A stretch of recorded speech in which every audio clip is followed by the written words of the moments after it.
You ever feel anxious out of nowhere?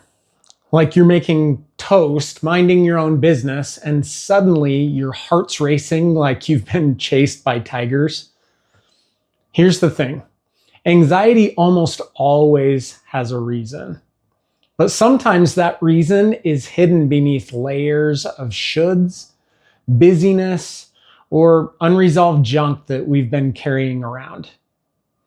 Today, I'll walk you through 5 surprising reasons you feel anxious for no reason, and what to do about each one. We'll mix psychology, some practical tools, and even a few absurd metaphors. Stick around till the end, and I promise at least one of these will make you go, oh, that's what's going on. Reason 1, it's not for no reason. You just don't think it counts. Let me say something radical. Your anxiety is trying to help you. It may not be helpful, but it's trying.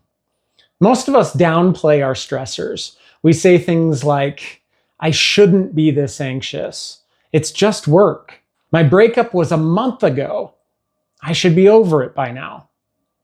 My kids are just playing, so why do I want to scream into a pillow? But your brain doesn't run on should, it runs on signals.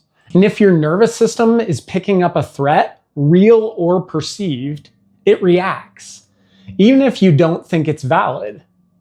The amygdala, your brain's emotional alarm system, can activate without your conscious input. It's like a fire alarm going off because someone burnt toast in the break room. Again.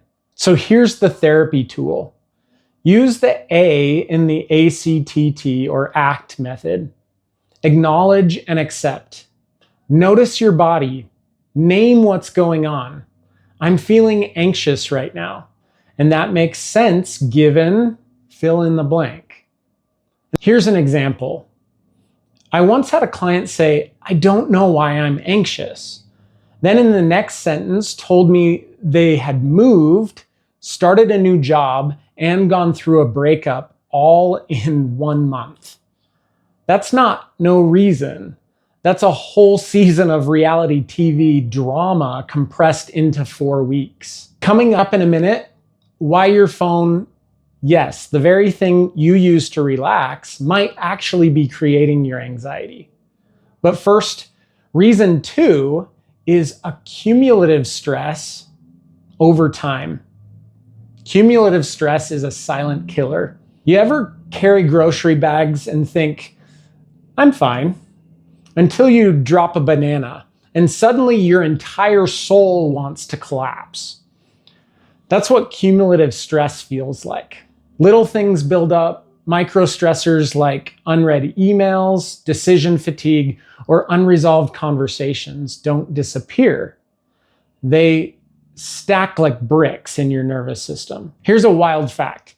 Studies show that chronic low-grade stress can raise cortisol levels just as much as a major traumatic event. That's not minor. That's measurable brain impact. So again, use the ACT acronym again. Acknowledge the load you've been carrying. Change your body, stretch, move, breathe slowly. Think well, challenge the thought that you're just weak. And lastly, take action. Close the loop. Talk to a friend. Do one small task. So here is a true principle, a universal sort of principle. It's that small things become big things if they're not dealt with. It shows up in psychology and in scripture. It's by small and simple things that great things are brought to pass, both good and bad. So take one unimportant thing off your plate, or take one thing on that will make things a little bit better. If you're starting to realize your anxiety might be smarter than you thought, hit the like button and subscribe. Every week, I share tools that mix psychology, faith, science, and real life. True principles that work so that you can stop guessing and start growing. Reason 3 is sensory overload. As my oldest son would say, bro, your brain is full. Okay, picture this. You walk into your house and it's like a symphony of chaos. One kid is singing Disney songs, another is clogging upstairs. Yes, clogging. Someone's burning something in the kitchen and your phone is buzzing nonstop. Your brain's like, yeah, I'm gonna short circuit any minute. As a dad of 6, I've had moments where my nervous system was totally fried. Sensory input overloads your brain's prefrontal cortex, the part responsible for calm thinking and decision making. It triggers the same fight or flight response as danger does. Here's your solution. Turn down the volume, literally and metaphorically. Step outside. Use noise-canceling earbuds. Swap screen time for stillness. Here's the ironic twist. Most people doom scroll to calm down, but the constant visual input keeps the brain in an anxious loop. It's like trying to meditate at a death metal concert. Quick check-in. What's your sensory overload trigger? Too much noise? Bright lights? Too many tabs open in your head? Drop it in the comments. I read and respond to as many as I possibly can. Reason 4, low tolerance for discomfort. This one might sting a little. Our culture is addicted to comfort. We avoid stress like it's gluten. We seek quick fixes, dopamine hits, swipes, binges, next day shipping. But when we avoid all discomfort, we lose the ability to tolerate any of it. Let me give you a new term: stress inoculation failure. If we don't regularly stretch our nervous system, our mild stress feels overwhelming. It's like trying to lift weights after a decade of lifting nothing but pizza slices. So here's your solution. Do something mildly hard on purpose. Take a cold shower or a lukewarm shower if you're new to this. Go for a run. Delay a dopamine hit. And here's one of the most powerful principles. Growth is always on the other side of discomfort.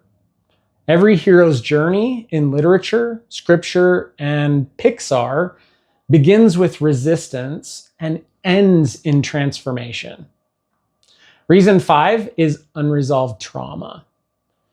Now, this is the deep one. Sometimes anxiety isn't about what's happening now. It's about what happened then that never got processed. Even if you don't consciously remember it, your body might. The body keeps the score. That was said by Bessel van der Kolk, and he wrote a whole book about it. Trauma gets stored in the nervous system, and everyday situations, like someone raising their voice, can trigger disproportionate reactions. If this sounds like you, the ACT method can help, but sometimes you need deeper tools like EMDR or neurofeedback or somatic therapy. And listen, getting help is not weakness, it's wisdom. You don't heal wounds by ignoring them. You heal them by tending to them with care. So if you've ever thought, why am I anxious for no reason? Now you know, there's always a reason. Sometimes it's hidden, sometimes it's layered, but it's there and you can learn to work with it. If this gave you clarity, like this video and subscribe. Let me know in the comments which reason hit home for you and what's one small action you'll take today. And remember, your anxiety isn't your enemy, it's a messenger. Let's learn to listen. See you in the next one.